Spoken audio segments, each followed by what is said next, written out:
Well, I want to talk to you about topic 1 in HRM502, which is HRM making a difference to performance. And I hope from this topic you'll get a clearer picture of the purpose of HR in organisations, and also the importance of being able to explain the contribution that HR makes to the performance of not only people in the organisation, but the business performance. After all, that is one of the major outcomes of HRM, is contributing to improving the way the organisation does its business. And so, as I start topic 1, here's some questions to ponder as you lead into it. Firstly, is there agreement, generally speaking, in organisations on the value that HR adds to organisations? Is it the case that line managers, senior managers, and HR people have a shared understanding, not just of what the HR people do, but the value that their work adds to the department or the company or the non-profit agency? My guess is there isn't. And that leads to the second question, which is, why are there differences in perceptions of the value that HR adds? And then moving on, how should we explain to people like Mark French, the CEO of Sierra, what benefit he will get from investing in a dedicated HR person and a small HR group? And then finally, this is really a critical thinking question which links into assessment number 1, and that is, who decides what's acceptable information in explaining or justifying the purpose of HR?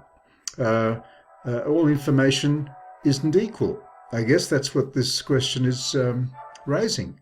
And so who decides what is convincing? Who decides what's persuasive? And what kind of data and knowledge and information should be provided to, for example, Sierra's senior management team by Israel Tobin? And more on that, of course, as you explore and prepare assessment number 1. Well, as you start this topic, I want to put down some definitions which will help us to get a shared foundation of key concepts in the subject. Well, firstly, human resource management. A general definition here, the policies, the practices, and the systems that influence people's behaviour, attitudes, and performance. Well, a key message from this definition is that there is only one function, one management function in any organisation, regardless of who's doing it. There's only one management function whose sole mission is to impact in a positive way the behaviour, the attitudes and performance of people. That is the purpose of HRM, truly, in any organisation, whether it's done by one person, a general manager or a line manager or a business owner, or whether it's done by a specialist HR person or group of people. Now, to what purpose does HR try to influence people's behaviour, attitudes and performance? Well, that's the second definition, strategic human resource management, which indicates that the purpose of HR is to enable an organisation, any organisation, to achieve its goals. Now, talent management is a term that many of you would have heard. It's commonly used these days, sometimes even as a substitute for HR. Well, it's not quite the same, but it is certainly topical. It's used a lot, and it has, well, I think 3 pieces to it. Firstly, it's long-term. It's not about short-term, reaction to things that happen. It is a planned, purposeful approach to managing the talent base of any organisation. Secondly, it's integrated. That means that the interventions that are done to shape the attitudes, behaviour and performance of people aren't standalone, aren't ad hoc.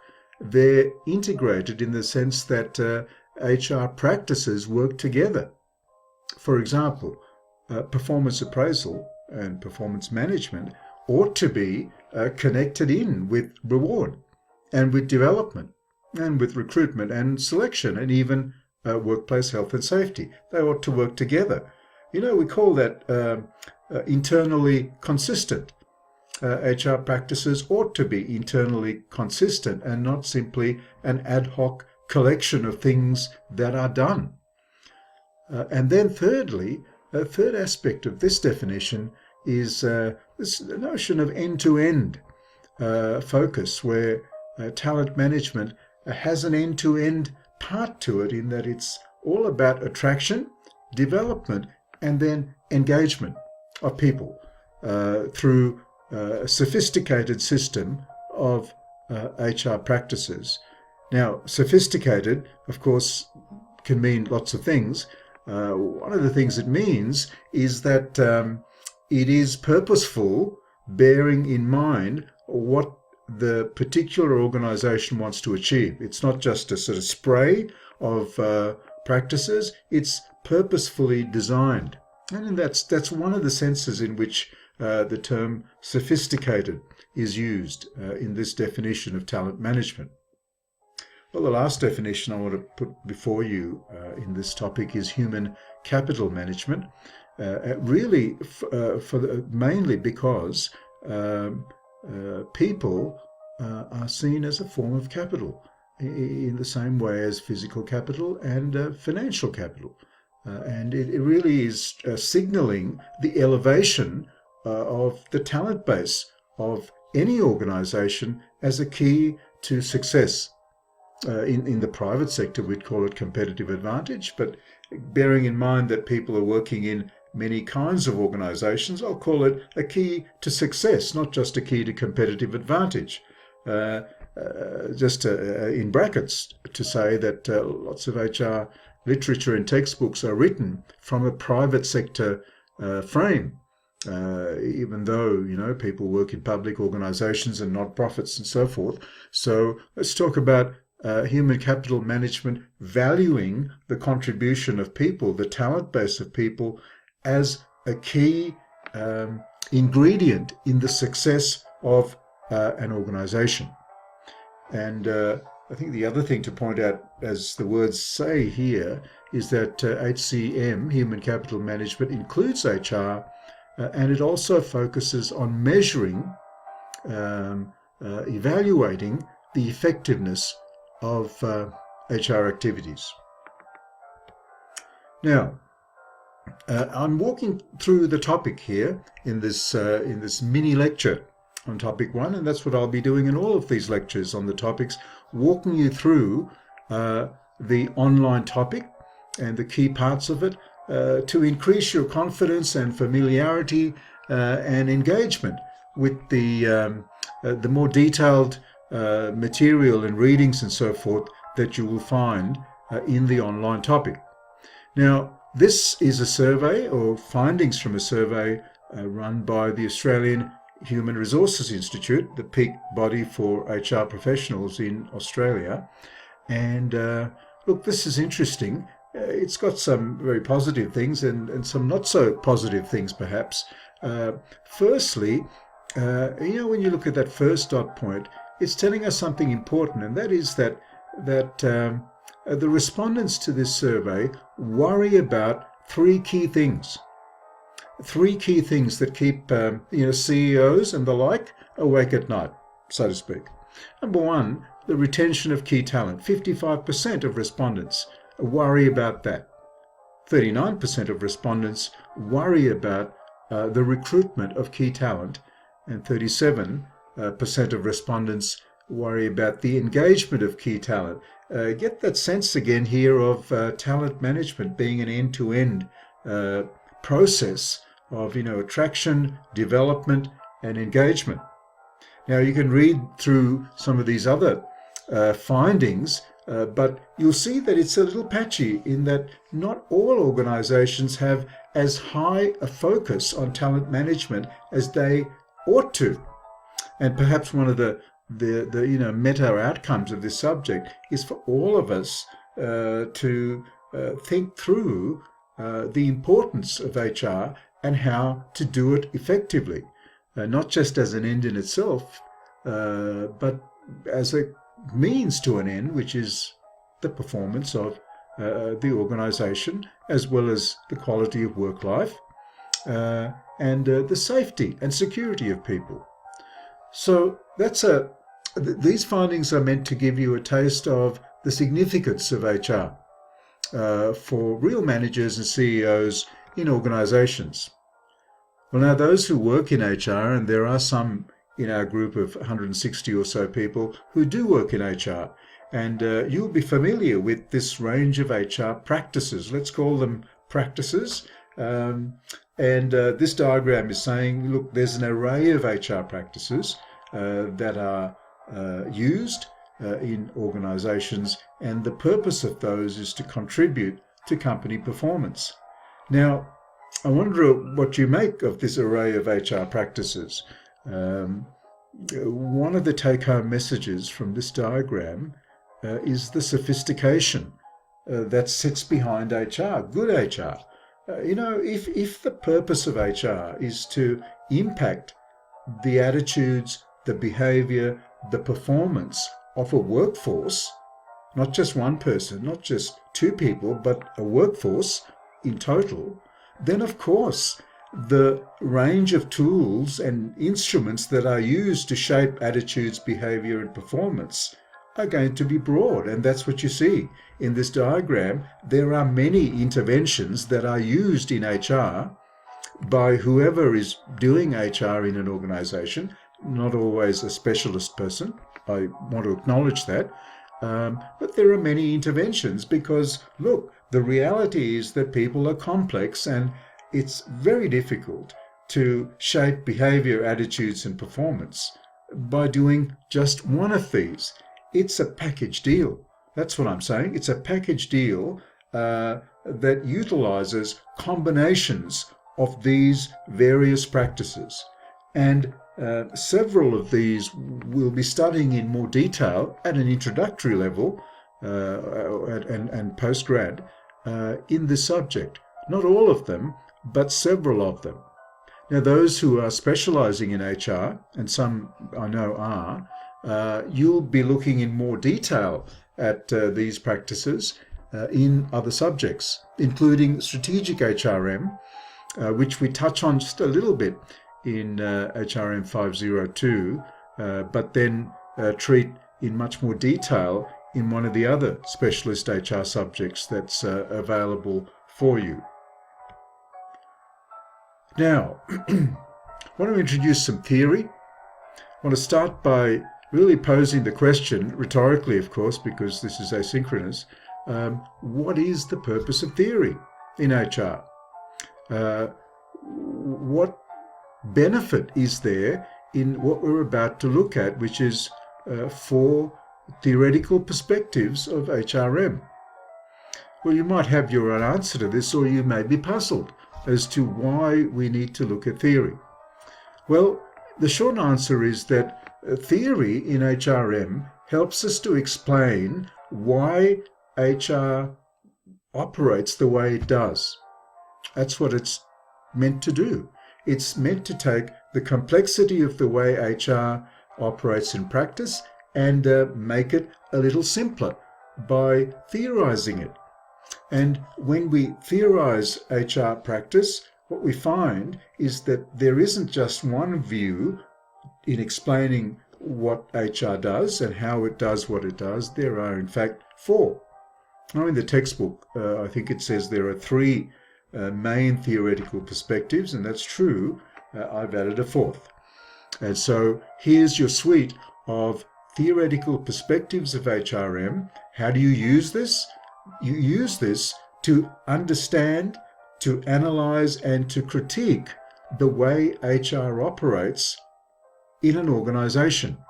And once I've just explained this a little bit, you ought to read more about it in the textbook and readings, but then pause and ask the question, if you're working in an organization that has some form of HR being practiced, which of these theoretical perspectives is being used? It's unlikely that somebody's going to say, well, this is the HR strategy and it's coming from, a behavioral perspective. No, but having studied the theoretical perspectives, you should be able to interpret practice and be able to pigeonhole one or more theoretical perspectives that are being implemented. And you might ask, so what if I can do that? Well, the answer to so what is this the right perspective that's being applied given the nature and the goals of this organization? That's the power of theory. It's helping you to interpret reality and then critically analyze reality, and perhaps to start to think of a better way, reform of HR practice. Let's have a look at these 4 theoretical perspectives that I'm putting out here for you. Number 1, the best practice view. This is easy. The best practice view says, in any organization, there are so-called best practices in HR that ought to be applied, regardless of strategy, regardless of structure, regardless of context, regardless of industry, etc., etc. The best practice view says there are certain HR practices, such as a commitment to continuous training, employee involvement in decision-making, selective recruitment, using testing, for example. These are some of the best practices that are advocated for use anywhere, regardless of the kind of organization. One example of the best practice view is what are called high-performance HR practices or high-performance work systems.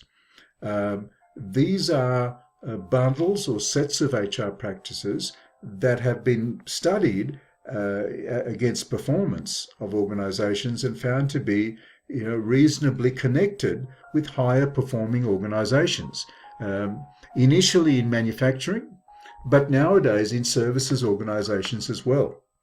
Well, the evidence on that is a little bit cloudy, but there is persuasive evidence that these so-called high-performance HR practices do get to be associated with better performance in organizations, and that's one of the sets of HR practices that are seen to be best practice, universal. The behavioral view is a bit more nuanced than that. The behavioral view says the right or the best HR practices to apply, recruitment or selection or training or reward or performance, or health and safety even, or IR, the best practices in these areas depend on the type of strategy that the organization is pursuing. And, there are different types of strategy, innovation and cost and quality and so forth. This view is a contingent view, really. It says select the HR practices that you should apply based on the strategy that's being deployed by the organization. I wonder if you can see that in your world. I wonder if any of these 2 theoretical perspectives apply to your organization. As I said, you won't find them stated, so you'll need to step back from the detail and look at the way the practices are designed, for example, performance management, and how they're rolled out, and see if you can pigeonhole them into one or more of these theoretical perspectives. And as I said, to repeat, the purpose of doing that is then to be able to critically analyze the fit, the suitability of the HR practices for the organization that you're looking at. Now, the political influence view is quite different to the other two. It is talked about in the textbook, quite micro, really, in its focus. And this theorization of HR really tries to explain what HR does in terms of its political influence in the organization and how it maneuvers itself to garner influence with senior managers, line managers, staff, and other stakeholders. One of the clearest indicators of this perspective is where HR tries to gain influence by having a seat at the table, in the executive management team. Just as you see in topic 1, Israel Tobin is part of the executive management team. That would be an example of how HR tries to position itself to be, to have impact through political influence and through alliances and through, trying to cultivate champions for HR and HR strategy around the organization and so on. So that's quite a micro theorization. The last one, the most popular one, theorizing HR, is called the resource-based view of HR. Now, this perspective argues that the key to the success of any organization, company, government department, non-profit agency, it lies in the way that it acquires, develops, and engages its resource base in all different kinds of resources, but we're talking about people. So the resource-based view says that the key to success is the way you acquire, develop, and engage your talent base. And that's what separates success from something that's less than success. Now, this can get quite deep, so let me just take one more step, and that's to say the best application of the resource-based view in HR is to develop capabilities in your talent base that are difficult to copy. Let me repeat that. The best application of the resource-based view is to develop capabilities in your workforce, such as skills, knowledge, the way people work together, systems that are difficult for competitors to copy, to imitate, thereby gaining an advantage, a success that is more lasting than one based on a configuration of resources that can be, copied like that. Now, I'd like you to get a handle on these theoretical perspectives of HR and to start to use them in your assessments, not so much in the first one, but in the second, third, and fourth assessments. Use the theory to help you to critique practice, because that's exactly what the purpose of these theories are.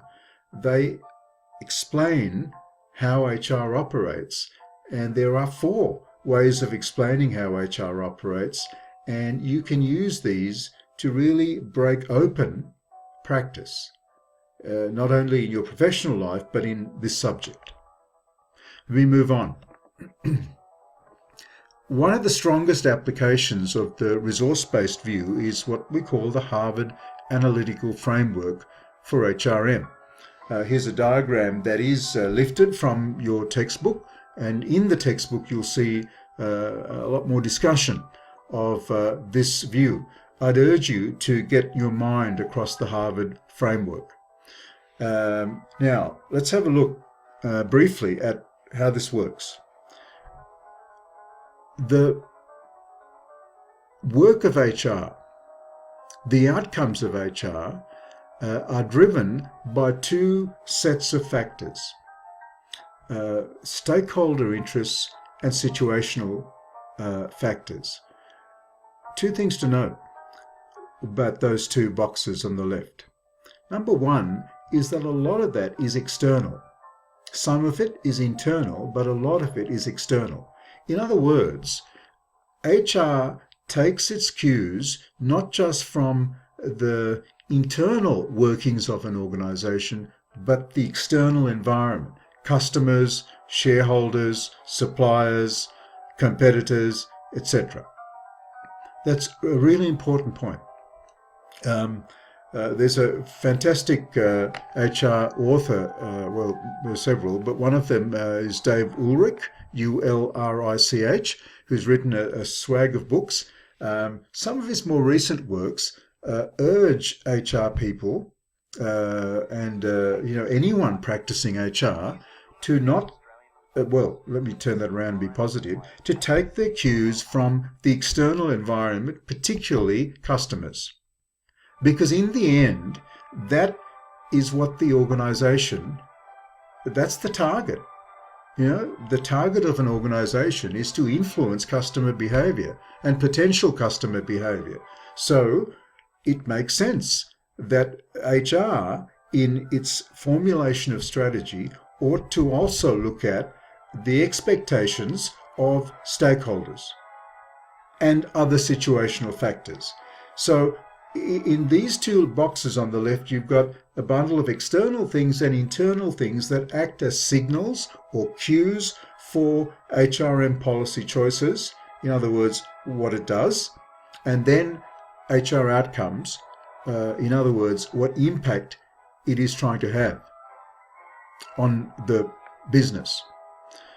Now, the HR outcomes aren't an end in themselves. Things like commitment, competence, goal congruence, that is that people's work, their attitudes and their behavior are in sync with where the department or company or non-profit is going, and cost effectiveness. Those outcomes are interim towards long-term consequences that HR tries to influence.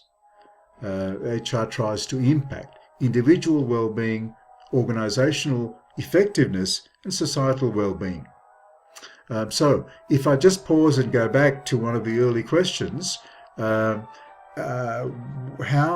do we persuade people as to the value that HR adds? Well, this Harvard framework helps us to start to put the pieces together as to how to craft an argument. You'd have to ground it in a particular reality of an organization.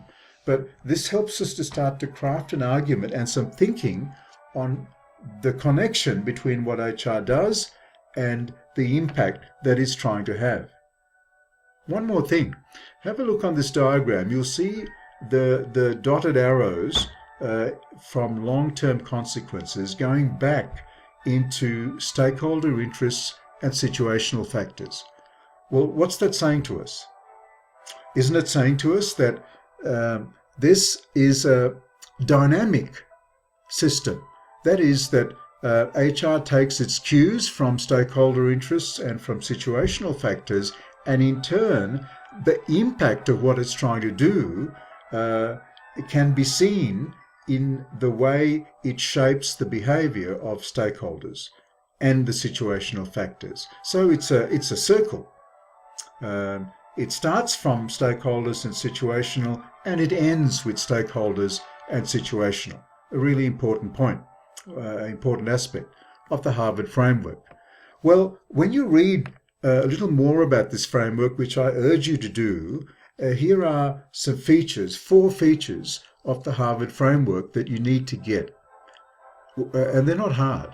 Number 1, the main focus is the enterprise, the firm, as the unit of analysis, and people are viewed as social capital, and HRM is seen as turning social capital into human capital, a valued resource, talent that can be applied, that is applied to the business of the organization. The third feature of the Harvard framework is this idea of a reciprocal fit between org strategy and HR strategy. In other words, org strategy shapes HR strategy and the things that HR does, and in turn, HR strategy enables us to achieve the organization strategy. That's the idea of reciprocity. And who brings this together? Who holds this together? This fit between org strategy and HR strategy. Ideally, it's the top level of management that brings these two things together. And then the last feature of the Harvard framework is this idea that, that HR is not just the business of the HR specialist. That's my way of explaining this fourth point. HRM is integrated with general management, line management. In other words, general management and line management are key stakeholders in implementing good HR strategy. Good HR strategy, that is, HR strategy that has a real impact. And remember from our landing page in the subject, that's what we're on about in this subject, is HR with impact, not just HR for the sake of doing stuff. HR with impact happens when it's everybody's business, not just the specialist's business. The specialist's role starts to change as being, to be enablers and business partners and the holders of specialist knowledge about how to impact attitudes, behavior, and performance.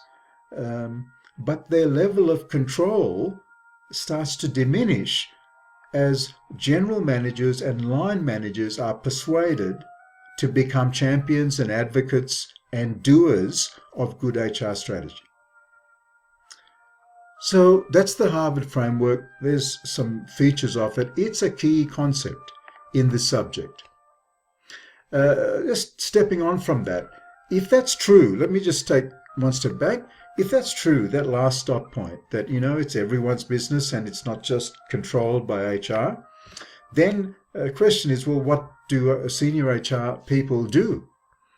And there in the that table, which is taken from the textbook, it's a secondary source, you'll see the way the role of HR professionals is framed. Big emphasis on strategy, and then enabling line managers and other managers and staff to implement good strategy. Now, this diagram just unpacks a little bit more the way HR does its work.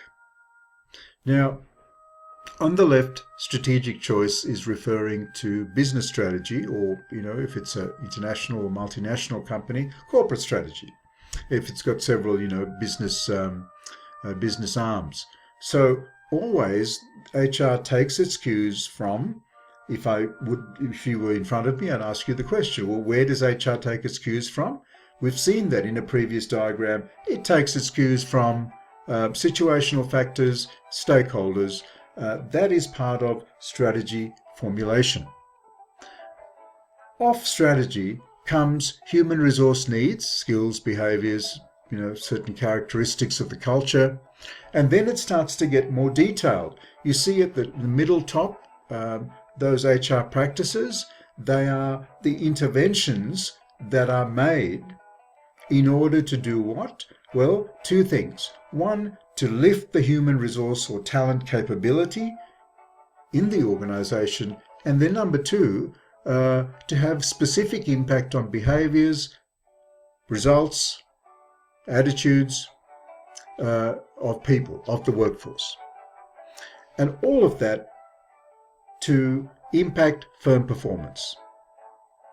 The little box at the bottom called emergent strategies is really signaling to us that sometimes this kind of linear model, it doesn't always work like that. Things happen and strategy does get developed on the run in response to unexpected situations or opportunities that arise.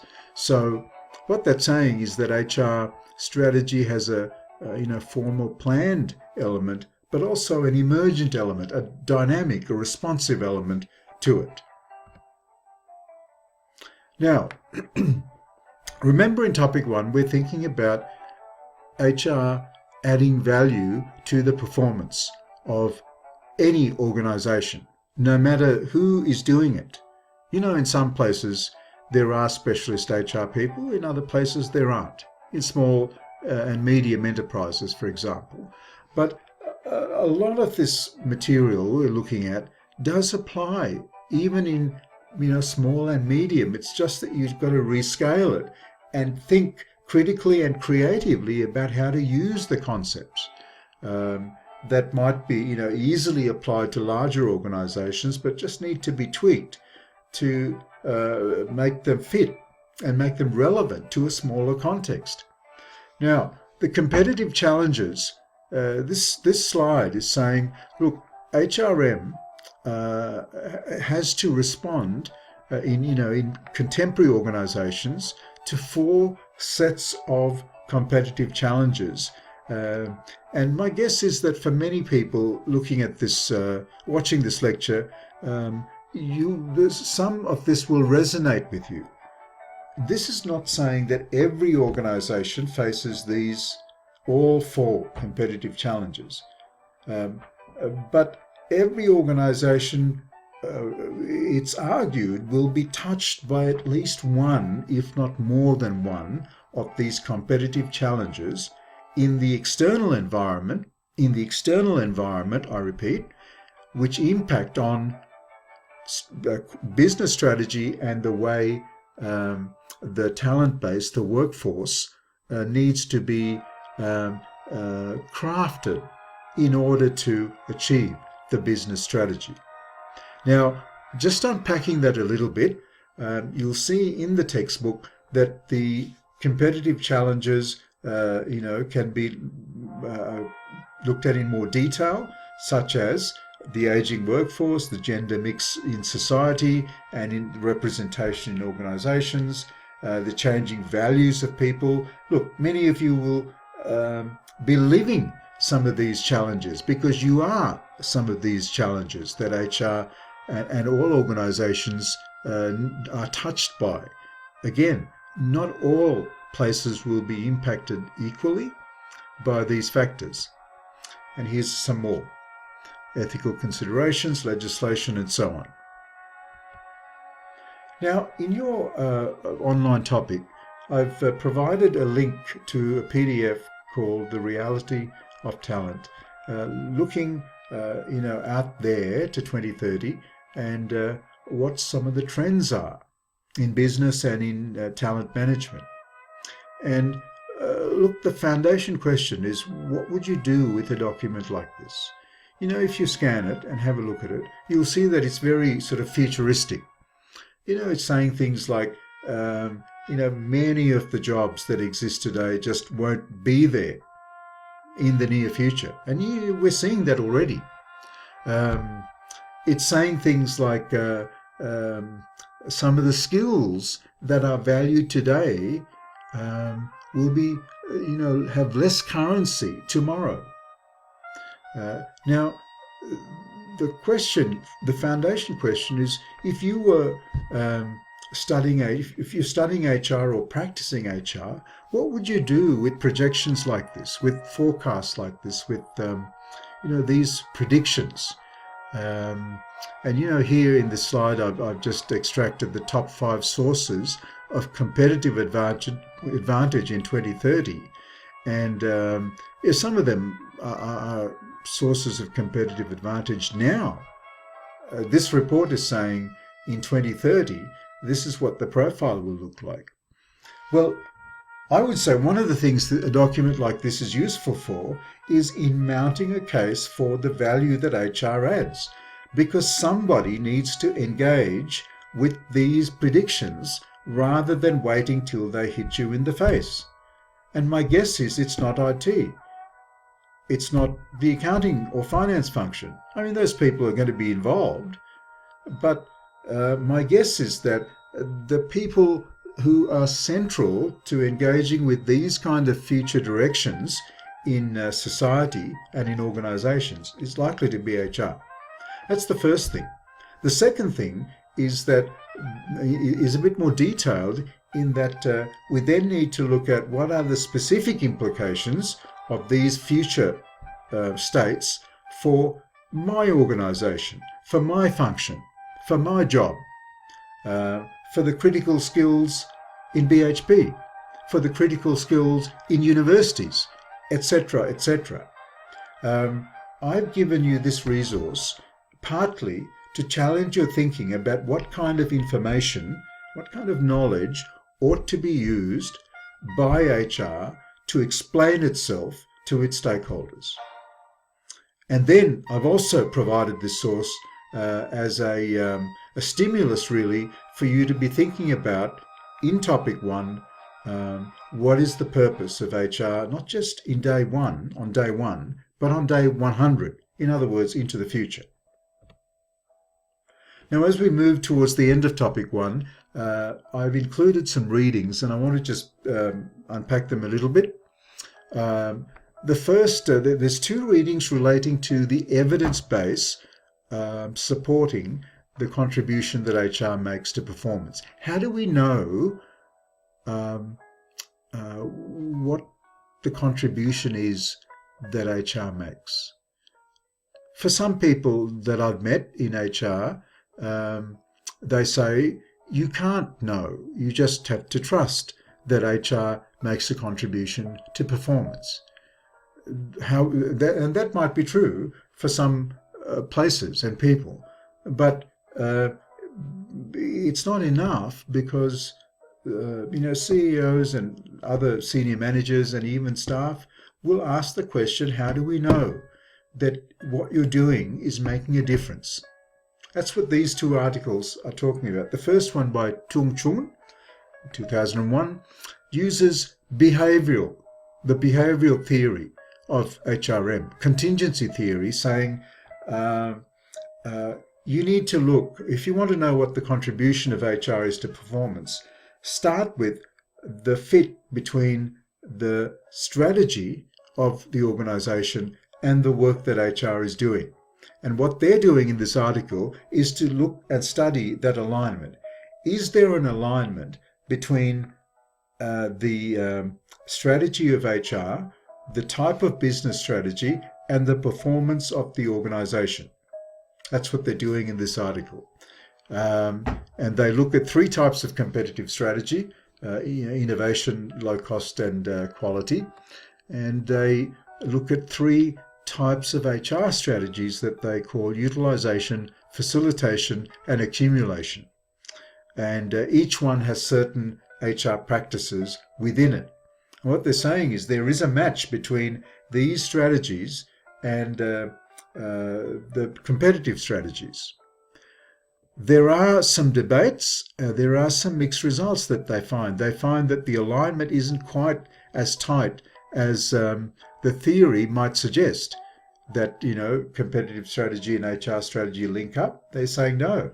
Their findings show that sometimes they don't quite link up. Pick up on that. Because remember, you part of your learning from topic 1 is how do we explain, how do we justify the contribution of HRM?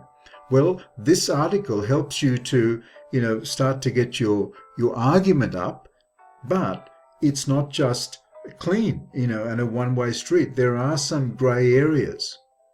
I'd like you to pay attention as well when you read this article to the methods that they use to investigate the evidence of HR's contribution. And I'd like you to assess the sources of data that they collect, and are there any gaps in the data that they collect. Now, the second article that I've provided on HR's contribution is this one by Hung Yu, Chunyan and Loy, 2014, a more recent one, again looking at, resource-based theory and behavioral theory or alignment theory. Of course, they say that they create this construct called HRM competency, which is saying that good HR practice consists of baskets or bundles of HR practice that are internally consistent, Remember I mentioned that earlier. That is, they work together, and they also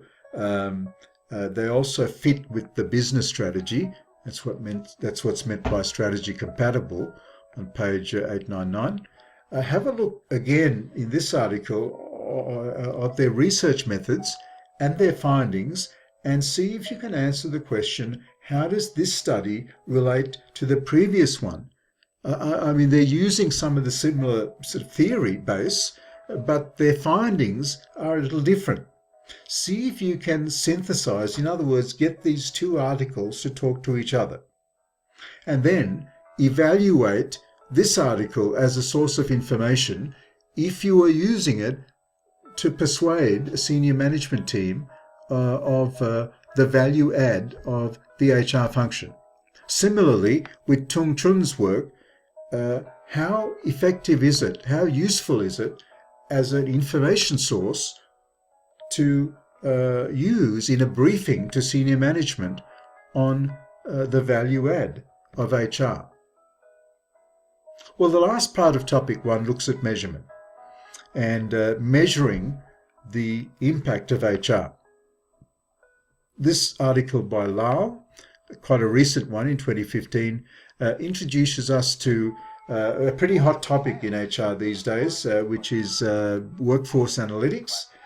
And it's a nice little article that just explains what workforce analytics is about, and 5 specific areas in planning, improving business performance and so on, 5 specific contributions that workforce analytics can make to analyzing or measuring the impact of HR.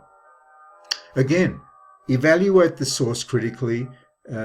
Is it persuasive? Is it authoritative? Would you use it in a presentation to a senior management team on the value add of HR? And then a second article on measurement by Harris, Craig and Light, 2011, more in depth now from the Lyle one. This one offers quite a sophisticated way of using analytics in HR, and they provide 6 tools, or they propose 6 tools to measure the added value of HR. And one of the things to note when you look at the diagram where these 6 tools, it's like a developmental thing. It starts fairly simple and then it gets more sophisticated. Note that increasing sophistication and power of analytics as you move up the ladder that they propose, Harris, Craig and Light. Now, last thing to do again is critically evaluate this information source as something you might use. Would you use it in persuading, arguing for the value add of HR to Mark French in CIRA? Now, last slide in this lecture on topic 1. What are the key messages regarding the contribution that HR makes to performance? As you finish studying topic 1, and remember you've got 2 weeks for this and for most of the topics, one of the things to do is to visit this slide, which you'll find on in the resources folder, and jot down the key messages that you get from topic 1 regarding the contribution that HR makes to performance. Then, what have you learned about who determines what information and knowledge is appropriate, is good, is quality? Which sources and voices are important? What's your position on that? Because that's what you're looking at in assessment 1. You're comparing and contrasting some sources, and really underneath that you're making judgments about what information counts in persuading a senior management team of the value add of HR. As I say here in point 3, what sources of information should Israel Tobin use in his presentation to the management team? That is at the heart of assessment 1 when you get to it. And assessment 1 is not just a library exercise, and really need to point this out. It's not just a library exercise. This is critical because not all information is equal. I mean, in any field. I'm saying in HR, who decides what information is privileged and what information is crap, if I may say so. That's what this is about. This is about critical thinking around the use of knowledge, the creation of knowledge, the deployment of knowledge and information in the world of HR. All right, I'm going to stop there with this lecture on topic 1. Hope it's been useful, and I'll be recording a similar lecture for topic 2 and then every other topic through our subject.